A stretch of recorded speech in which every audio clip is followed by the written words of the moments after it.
Kavya R. Chavli, and I'm truly delighted to welcome all of you to the India Data Summit 2018.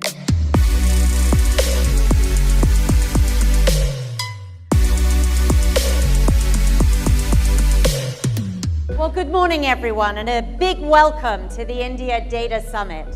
IBM for decades has followed a core set of principles grounded in this commitment to trust and transparency. India is very different from the rest of the world. We'll have a lot of data which will be government-owned by government-owned entities. And therefore, my compliments to IBM to have this data summit at this very opportune time. IBM is one of the most dynamic companies in the world.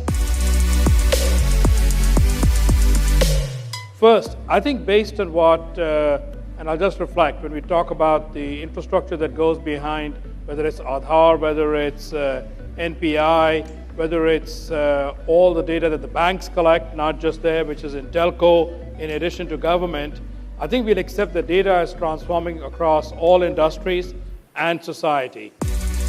No matter which way you look at it, data is the primary driver of future growth and evolution.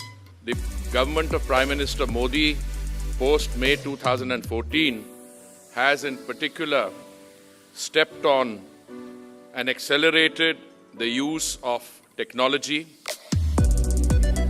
Basic notion of organizing data in a responsible manner and to be a data responsible nation, I think is what we are all working towards.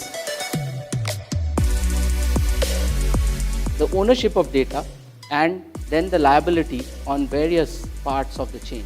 I think in terms of liabilities, it's extremely important to remember is what is the relationship between the actual consumer or citizen and the data fiduciary, as the Sri Krishna committee called it, or the way we call it, data controller. But the most important thing to remember is that in any digital transaction, it's a complete ecosystem which is dealing with the transaction.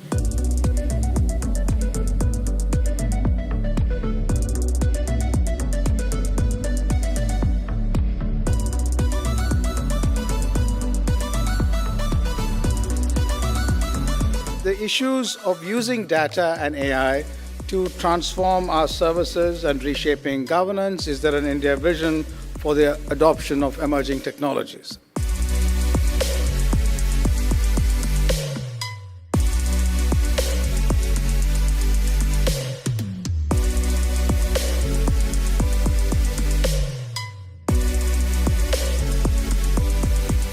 What is the most tricky issue to deal with data privacy? I think the biggest problem, biggest challenge is indeed to balance the right. So the data protection is not an absolute right. So we have to always find solutions how to balance it with other interests, for example, health, but also economic interests, innovation and so forth. And the biggest problem is that there's practically an unlimited amount of balancing of rights. So we have to find a way to draft a law that reflects that very specific and complicated situation. Thank you so much. Thanks for being part of this panel.